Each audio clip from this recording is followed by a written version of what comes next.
if you go back and play all the older Call of Duties, then you'll see that they were on a steady decline after Black Ops 2, MW3. And it started with Ghosts, then after Advanced Warfare came out, it got worse.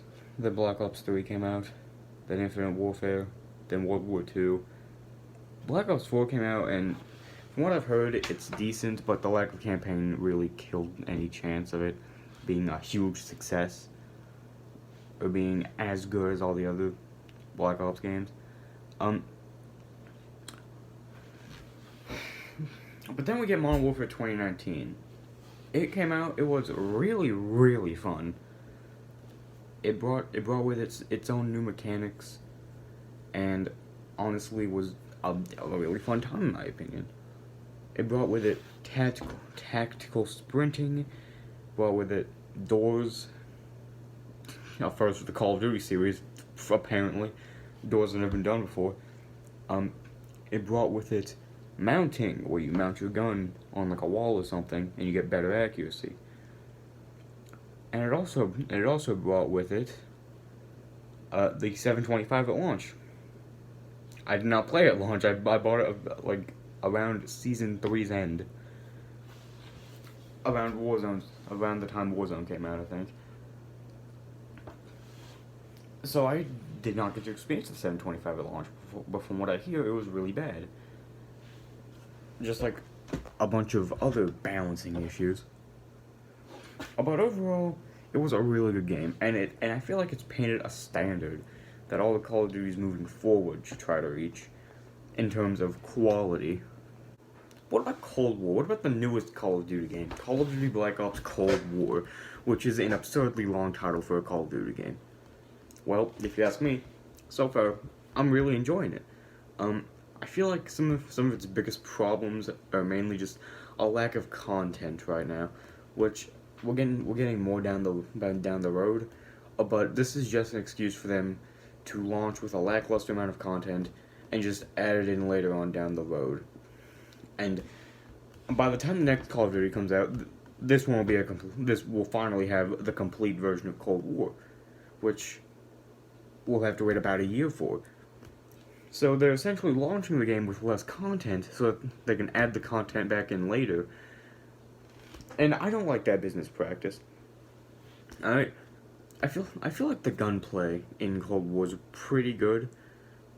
I say pretty good as in I like the way the guns shoot, I like the way they sound, the reload animations are decent.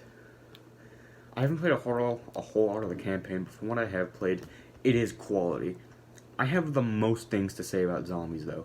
Zombies has never been more absolutely, abysmally fun for me. I'm just having so much fun with zombies so far. The map D Machine is really well designed. There are so many good spots that you can go to train up the zombies. You can make the power. You can make like that circular around Pack-a-Punch. You can make that work. You can train in spawn too. You can train by the plane. You can train that in that little area beside the plane by Quick Revive. You can do, if you really wanted to, a full map train, a train around the full map. Occasionally stopping to turn around and unload on them. The ray gun is good again.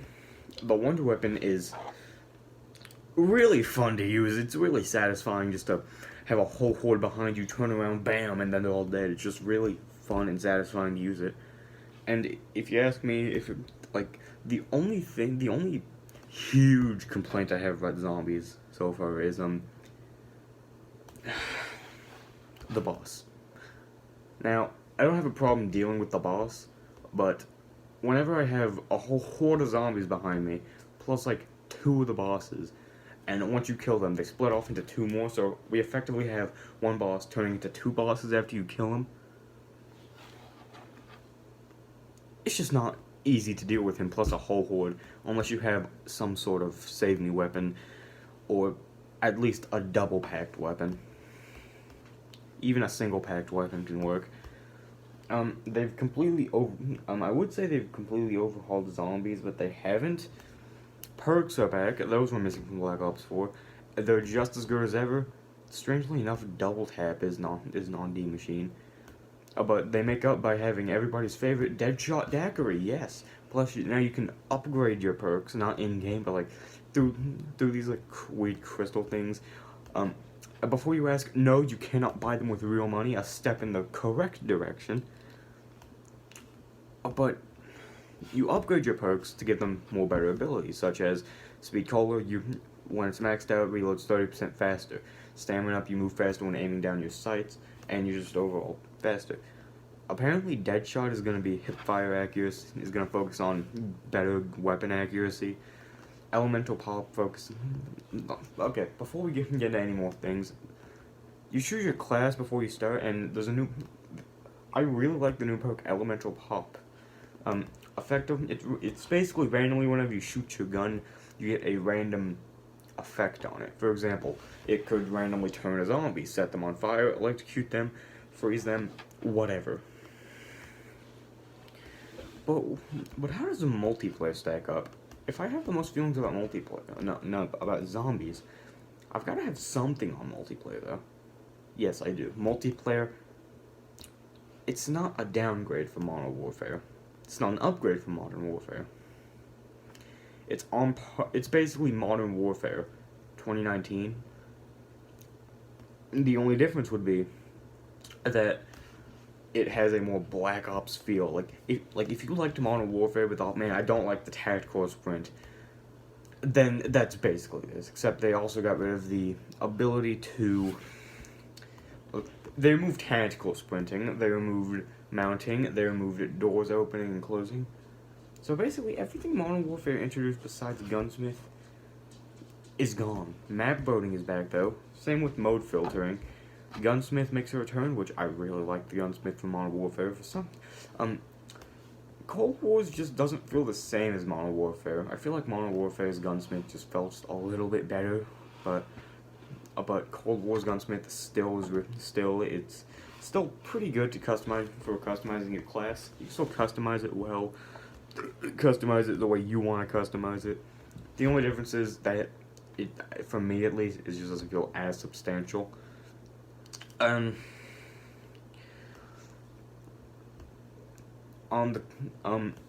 Let's talk about some things like the operator system again and finishers. They're the exact same as last time. We got different operators though. For the finishers at least, I have a big problem with them. Every time I try to do one, they just steal my kills. That never happened to me in Modern Warfare. It's like one Black Ops did that though. Another thing that I thought was kind of strange about the multiplayer. A strange exclusion of a map. Nuketown isn't in the game and is going to be in the game till the 24th through a patch. I just thought that was kind of weird. Nuketown isn't in the game day one, but they're adding it before the first season begins. So it's not in the game day one, but it doesn't come out it doesn't release December 10th with the release of Black Ops Cold War Season 1. It's smack dab in the middle on the 24th, which is like a week or two after launch. I just thought that was kind of weird. I have not completed the campaign yet. I'm going to. I have liked so far what I've played from the campaign. I think it's unique in terms of campaigns, at least in Call of Duty. I like what it's done. It's brought back elements of Black Ops 2, and like, it's basically brought back It's brought back multiple endings from Black Ops 2, and I have a feeling that it's going to be the best parts of what Black Ops 2 introduced campaign was. Alright, that's essentially all I've got on Cold War so far. Those are my first thoughts. I will likely make an updated video talking about the campaign more, talking about the launch of Season 1 more once that happens. So yeah, I have not done the Easter egg for zombies, don't ask that. Yeah. So, yeah, thank you for watching, if you did. If you've made it to the end, then, I don't know, I guess you made it to the end, alright, have a good day. I like to go to many places. I like to make funny faces. I like to crack a funny joke. My favorite drink is a can of Coke. I like to go to baseball games. I can't remember players' names.